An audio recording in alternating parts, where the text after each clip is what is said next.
Hola a todos, en este video quiero hablar sobre las dos noticias que han salido el día de hoy, muy de la mano ambas. La primera sobre cuánto fue al cierre del primer trimestre del 2021 nuestro déficit fiscal. Y la segunda noticia que explica la primera es el director general de ingresos explicando que no estamos recaudando suficientes ingresos para hacer frente a los gastos del Estado. Entonces la pregunta es, ¿cuánto es el déficit al cierre de marzo? Déficit, entiéndase como la diferencia entre el ingreso y el gasto que tiene el Estado. Para el primer trimestre del 2021, el déficit fue casi de $1.000 millones. Una cifra que debe ser alarmante para cualquiera. Pero pongámosla en contexto. Ese déficit es prácticamente la mitad de lo que fue el déficit para el año entero 2019. Es decir, en los primeros 3 meses del año, hemos hecho casi la mitad de déficit que hicimos en el 2019.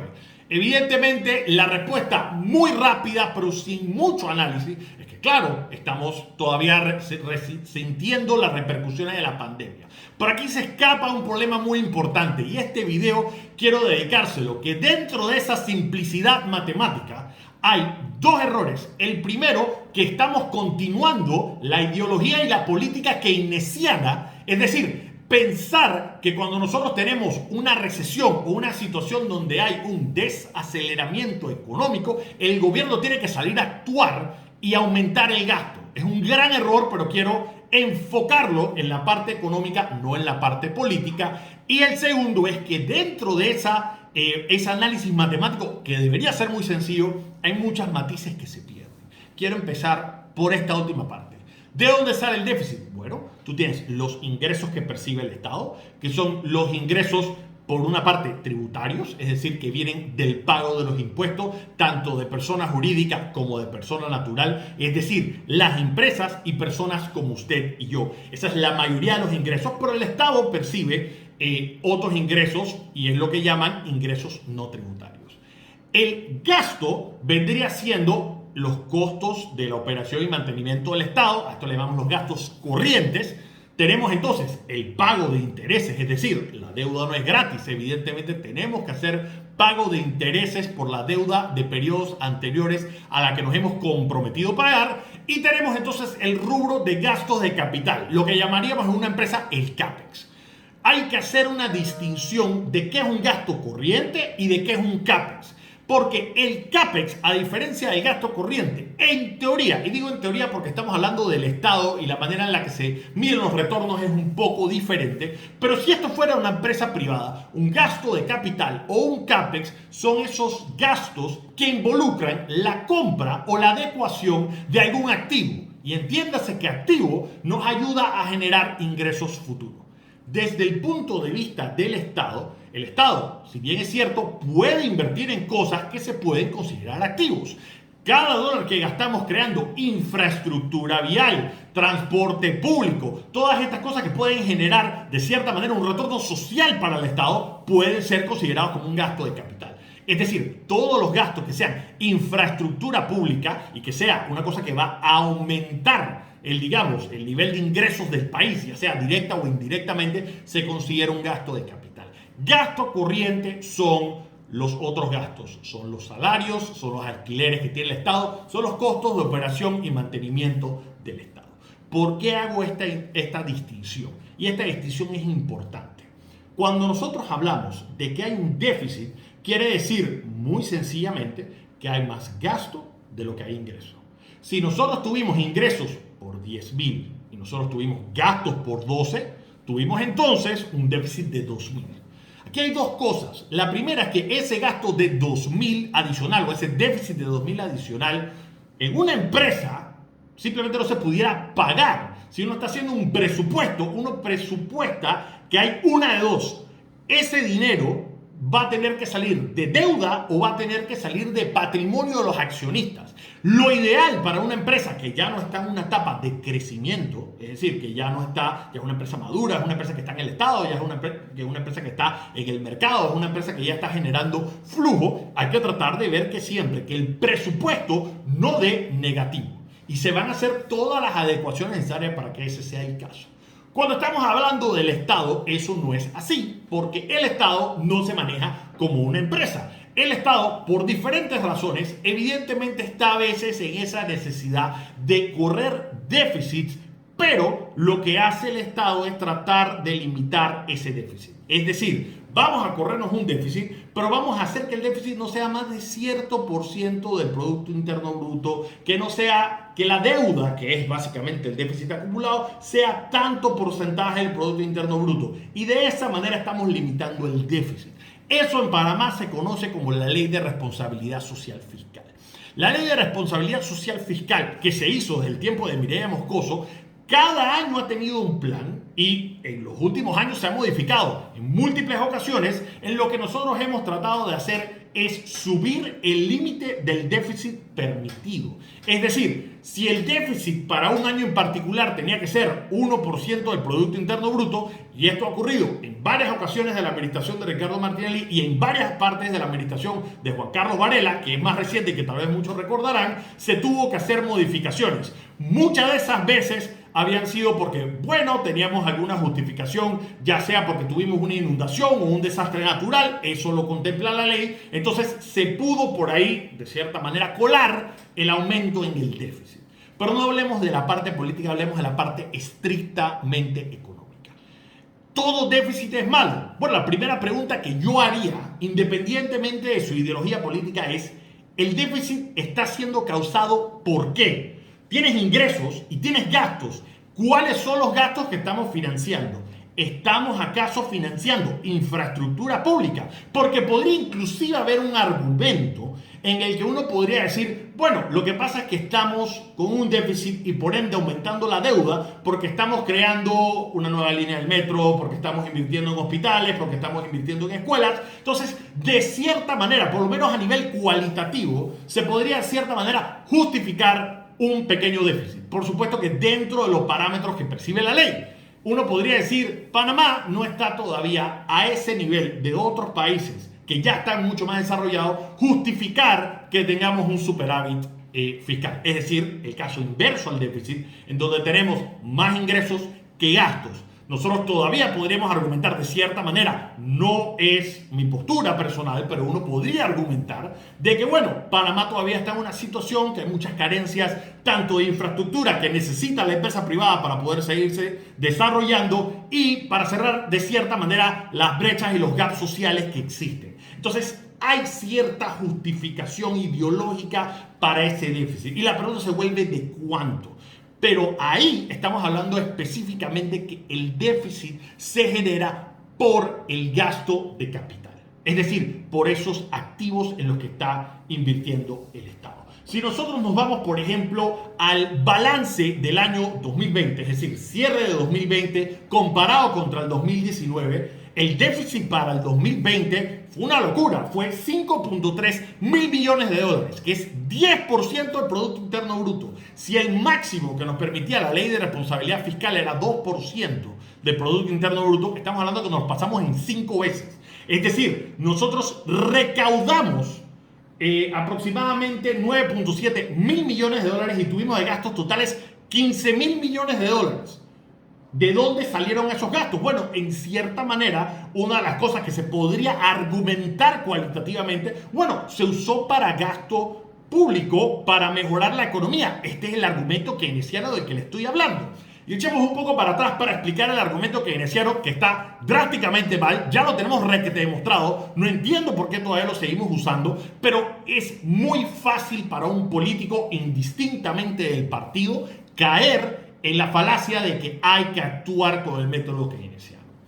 John Maynard Keynes, que no fue el primero que postuló esto, porque de hecho Michael Kalecki era el que había hecho esta teoría primero, pero básicamente ellos decían, las recesiones se causan porque hay una caída en la demanda agregada. Entiéndese que haya una caída en la inversión y que hay una caída en el consumo. Y que esta caída en la inversión y esta caída en el consumo genera desempleo. Para poder levantar de vuelta el empleo y reducir el desempleo, hay que aumentar la demanda agregada. Cualquiera que haya visto una clase básica de economía ven la identidad del Producto Interno Bruto y dicen que el Producto Interno Bruto es una función de consumo, inversión más gobierno y que en ese más gobierno hay gasto público.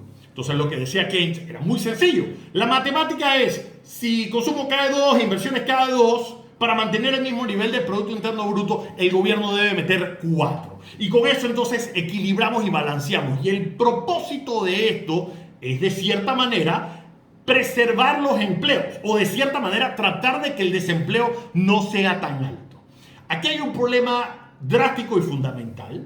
De hecho, Keynes, cuando estaba postulando esto, no era la única teoría macroeconómica que estaba explicando, digamos, la gran depresión que hubo tanto en Estados Unidos como en el Reino Unido y gran parte de Europa después de la Primera Guerra Mundial. Y de hecho se podría hacer un video entero en el que explicamos por qué ocurrió la Gran Depresión, pero fue la más popular. La segunda teoría, que de hecho para los momentos prácticos de lo que ocurrió fue el argumento que perdió el debate, era la teoría de Hayek y de Mises sobre qué causaba los ciclos económicos. Según Hayek y Mises, que eventualmente Mises gana un premio Nobel en 1974 precisamente por esto, él decía, no, la razón por la cual tenemos ciclos económicos es porque tenemos este descalce entre cuánto debería ser el money supply. No parecido como lo postulaba Milton Friedman, pero él decía, pausa, si nosotros intervenimos aquí de cierta manera y analizamos que las tasas de interés no están reflejando la oferta y la demanda por loanable funds, es decir, gente poniendo su dinero para ahorro y gente utilizando esos ahorros para inversión. Y tenemos una cosa totalmente desfasada como fractional banking y tenemos política monetaria bastante flexible en la que está aumentando la oferta monetaria. Por supuesto que vamos a tener entonces una situación en la que tenemos malas inversiones. Lo explico muy resumidamente, pero tengo un video sobre ciclos austriacos que lo podemos ver. Lo que postulaba Hayek, y primero Mises y después Hayek, es que nosotros tenemos, como en todos los mercados, oferta y demanda. Pero en este preciso caso estamos hablando de la oferta y la demanda por lo que ellos llaman loanable funds, es decir, los fondos para préstamos. Tú tienes de un lado de la economía gente que está ahorrando y del otro lado de la economía gente que necesita pedir dinero prestado.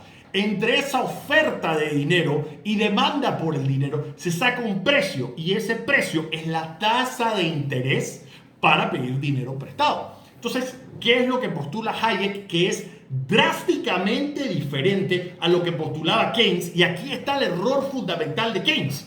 Keynes decía que hay una relación lineal entre consumo e inversión. Es decir, que el consumo es no solamente lineal, sino que exógena. Es decir, que el consumo es independiente de la inversión. Lo cual cualquiera que se ponga a pensar en esto sabe que eso es absolutamente una locura. La inversión es básicamente consumo postergado. Es decir, las personas están limitando su consumo el día de hoy, están ahorrando y ese ahorro le dice al inversionista que en el futuro habrá consumo. Entonces, esa relación, y ese es el primer error del keynesianismo, es que considera que el consumo y la inversión son totalmente diferentes, que la inversión se mueve diferente a cuánto está el consumo y de que tú de cierta manera, si uno cae, puedes ayudar al otro. Cuando no estamos entendiendo que precisamente es una señal que debería estar mandando el mercado, que la gente dice no voy a consumir, sino que voy a ahorrar ese dinero para consumo futuro, y eso lo que hace es que hay más oferta por loanable funds, es decir, fondos para poder ser tomados como préstamo. Los inversionistas dicen la tasa es relativamente baja, eso quiere decir que la gente no está gastando, eso quiere decir que va a haber gasto futuro. Yo puedo tomar prestados esos fondos, invertir en algo y en el futuro, cuando mi producto esté listo, la gente va a tener ese dinero en el banco y se lo va a poder gastar. O sea, esa es la idea básica y resumida de cómo funciona un ciclo de negocios sin ningún tipo de intervención. Sin embargo, cuando nosotros tenemos situaciones de intervención en donde yo estoy artificialmente cambiando las tasas e inclusive, y esto lo mencionaba mucho la escuela austriaca, en el caso de Estados Unidos, tengo un tema con las reservas y que yo permito que las reservas sean bajas. En ese caso yo estoy creando dinero y estoy artificialmente creando dinero que no ha sido ahorrado. Entonces, empiezo a crear una serie de inversiones para las que no va a haber demanda. porque no hay consumo que ha sido ahorrado. Ese es un problema importante y fundamental que no entienden los keynesianos. El consumo y la inversión no son independientes, no son exógenos, es un trade-off. Hay un momento que yo reduzco el consumo y esa reducción en el consumo le está dando una señal al inversionista de que en el futuro ese consumo va a estar presente y el inversionista decide tomar del mercado de fondos disponibles para préstamo, hacer una inversión y que esa inversión va a tener resultados cuando esté lista porque va a haber dinero para poder consumir ese dinero. Cuando tenemos intervención o tenemos manipulación de las tasas de interés, yo voy a tomar el dinero barato prestado al banco, voy a hacer una mala inversión y entonces cuando ya esté lista mi inversión o cuando ya esté listo mi proyecto, me voy a dar cuenta que no había demanda para mi proyecto. O sea, estamos hablando de cosas drásticamente diferentes. Porque si nos damos cuenta, la teoría keynesiana le pone un énfasis a la demanda agregada y le pone un énfasis a la mano de obra, le pone un énfasis al desempleo. Mientras que los ciclos austríacos no le ponen en consideración a la demanda agregada como un independiente, sino como que, hey, aquí estamos teniendo una política monetaria incorrecta que está haciendo que una parte de esta economía, que son los inversionistas, estén tomando unas decisiones erradas y al final vas a tener los consumidores no consumiendo esa inversión y vas a causar entonces el desempleo. Pero si se dan cuenta es una teoría de capital, no una teoría de desempleo, no una teoría de empleo, y por eso es que en teoría el keynesianismo ganó entonces, porque teníamos desempleo alto y tenías a un austriaco diciendo, no, lo que pasa es que, bueno, el error ya lo cometimos y lo que tenemos que hacer es que haya deflación y que entonces todas estas las inversiones quiebren, y tenías a un, ¿cómo se llama? A un inglés diciendo, no, lo que hay que hacer para salvar los trabajos es que el gobierno tiene que gastar plata. Evidentemente escucharon al último. Entonces, pero a ver, años después, yo creo que ya hemos entendido que eso no funciona así. Y podríamos hablar de que la demostración de que el keynesianismo no funcionó fue porque simplemente no teníamos lo que ocurría en la curva de Phillips. La curva de Phillips habla que en el corto plazo tú tienes un trade-off entre la inflación y el desempleo. Pero ¿qué ocurrió en los años 70 en Estados Unidos? Tuviste una situación que tenías alto nivel de desempleo y alto nivel de inflación. Una cosa que según la teoría keynesiana era imposible. Pero bueno, ¿por qué esto es ahora un problema en la política fiscal actual, en la política económica actual? El problema con esto es, si yo pienso igual que los keynesianos, que es lo que hacen la mayoría de los gobiernos, porque al final ellos tienen la mentalidad que tienen que hacer algo, y de hecho muchos son cómplices en ver al gobierno y decir, no, es que ustedes tienen que hacer algo para solucionar el problema económico. Entonces, ¿qué es lo que dice el gobierno? Bueno, yo voy a gastar, pero ¿vas a gastar en qué? ¿Cuáles son las cosas en las que se van a gastar? Porque si nos ponemos a ver los números para marzo, ¿de dónde está saliendo el déficit? El déficit está saliendo porque se fue a financiar gasto, capital, como se hizo en el 2019. No, y los números están muy claros. Del total de los gastos, que los gastos fueron 3.5 mil millones, 680 millones fueron de gasto de capital. Estamos hablando como de 20%, o sea, 20% del gasto total fueron para estas inversiones. El otro 80% es para gasto corriente y pago de los intereses. Entonces, ¿de qué estamos hablando? Lo que está diciendo el director de ingresos es muy claro. No estamos teniendo suficientes ingresos para cubrir los gastos. Es que claro, los ingresos fueron de 2.5 mil millones de dólares y el gasto corriente, que incluye el gasto para el gobierno central, sin incluir el pago de intereses, es de 2.8 mil millones de dólares. O sea, ya tenemos un déficit solamente con el gasto corriente del Estado. Y ustedes dirán, bueno, lo que pasa es que, claro, está bien. Entendemos que tal vez el gasto no está yendo a la inversión, que la inversión es en teoría lo que debería mover la economía, porque entonces ahí es donde tienes los grandes proyectos de inversión. Pero claro, es que el gasto corriente ese sí se necesita. Pero ¿cómo explicas el aumento? El aumento del mismo periodo, cierre de inicio de enero hasta marzo del 2020 y cierre de enero hasta marzo del 2021, tenemos un aumento de 17.8% en el gasto corriente. ¿Cómo explicamos esto? O sea, nosotros simplemente tuvimos un aumento, de hecho tuvimos una caída, o sea, la caída de 6.6% en CAPEX que se invirtió el año pasado en este mismo periodo. Ahora, es decir, estamos invirtiendo menos en CAPEX que el año pasado a este mismo periodo, cuando deberíamos, en teoría, estar acelerando el proceso de inversión y tenemos un aumento muy grande en términos del gasto corriente. Como han estado haciendo muchos analistas, es que claro, que la planilla del Estado ha aumentado. No podríamos decir que todo es aumento de la planilla del Estado. Bueno, pero es que lo que pasa es que han habido gastos directos que se han ido al programa de Panamá Solidario. Qué bueno que lo mencionamos. ¿Cuánto ha sido lo que se ha estado gastando en el programa de Panamá Solidario? Según el informe que se llama el informe 41 creo que de presentación de cuentas, ahorita no recuerdo, el gasto total de abril del año pasado a diciembre del año pasado fue de 959 millones de dólares ejecutados. Y que al cierre de marzo de este año, que está en el informe número 50, es de 1.3 mil millones de dólares. ¿Qué quiere decir eso? Que ha habido en este primer trimestre un gasto en el tema del bono solidario de 355 millones de dólares. ¿Dónde está entonces la explicación aquí? Estamos hablando de que el bono solidario, que en teoría es un gasto directo, corriente, porque me sorprendería muchísimo si lo estuvieran incluyendo como parte del gasto de capital, porque no es un gasto de capital, pero digamos que ese gasto de capital es 100% para inversiones y para infraestructura pública y que esos 355 son para gastos corrientes, 355 de 2.888. Una parte muy pequeña de ese total. Entonces, ¿de qué estamos hablando del resto? Estamos hablando que estamos en una situación en donde los ingresos han caído drásticamente. Estamos hablando de una caída de 0.7% comparado con el mismo periodo con el año pasado. O sea que realmente no estábamos teniendo mucho ingreso el año pasado. Pero tenemos una caída en los ingresos y tenemos un aumento en el gasto corriente y una caída en el gasto de capital. Las matemáticas no me cuadran.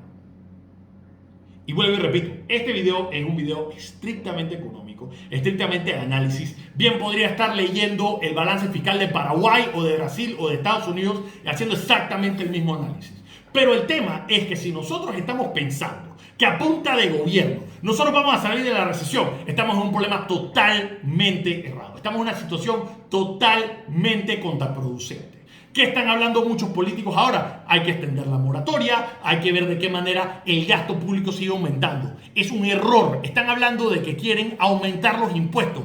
¿Cómo van a aumentar los impuestos? Ahí está parte del error de la matemática tan fácil. No tengo suficientes ingresos. Si aumento mis ingresos, entonces se reduce el déficit. Pues no, el tema es que si yo aumento los impuestos en este momento, ¿quién los va a pagar? ¿Quién los va a pagar? Todavía hablan de que hay no sé qué cuántos miles de contratos suspendidos y que hay un poco de empresas privadas cerrando. Entonces, ¿quién va a pagar los impuestos? Aumentar los impuestos ahorita. No solamente suicidio político, porque fíjense lo que acaba de pasar en Colombia, pero aumentar los ingresos ahorita no va a resolver el problema. Aquí el problema es de gasto. ¿Qué problema es de gasto, no de ingreso? Hay que reducir el gasto, hay que ser mucho más eficiente. Hay que ver de qué manera se atrae a la empresa privada. Hay que permitir que los bancos presten dinero. Si seguimos con el tema de la moratoria, vamos a seguir con una restricción en crédito y las personas no van a poder salir a pedir dinero prestado para capital de trabajo. Tenemos que permitir que los bancos no estén preocupados por el tema de moratoria, no estén preocupados porque vayan a haber leyes que vayan a ajustar las tasas de interés que pueden estar cobrando. Hay que permitir que la empresa privada se recupere sola, porque el gobierno no está haciendo su trabajo. Y vuelvo y repito, lo voy a tener que decir como 20 veces para que no piensen que esto es un ataque al partido PRD. Esto no tiene nada que ver con quién es el partido que está en el poder. Esto tiene que ver con que es parte de una ideología errada económica, que es que el keynesianismo funciona. Keynesianismo no funciona. Esto no se va a resolver a punta de gasto público. Esto se va a resolver con unas reglas claras que evita que la gente siga un periodo de ansiedad sobre si puede pedir prestado o si los bancos pueden prestar o no, y decidir que el mercado se ponga en una situación de analizar cuáles son las inversiones y desinversiones correctas.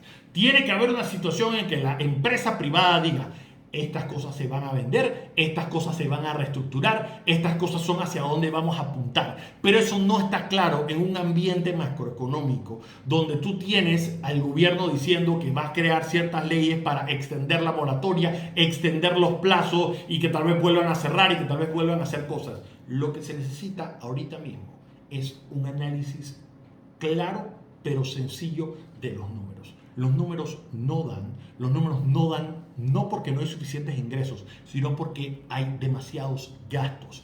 Y la respuesta para aumentar los ingresos no es cobrando más impuestos, es permitiendo que la actividad económica regrese a lo que estaba anteriormente, permitiendo que los bancos presten dinero sin miedo a que les vuelvan a poner una moratoria, sin miedo a que les vuelvan a que les pongan una tasa límite sobre lo que pueden cobrar. Hay que permitir que la empresa privada tome las decisiones que ellos saben que son correctas para sus propios negocios y con eso avanzar. Hay que, por supuesto, dar incentivos a las empresas que quieran venir a invertir en Panamá y flexibilizar de cierta manera, que eso sí reconozco, lo están haciendo muy bien, están abriéndole la puerta a los inversionistas privados, pero ese es el enfoque que deberíamos estar tomando.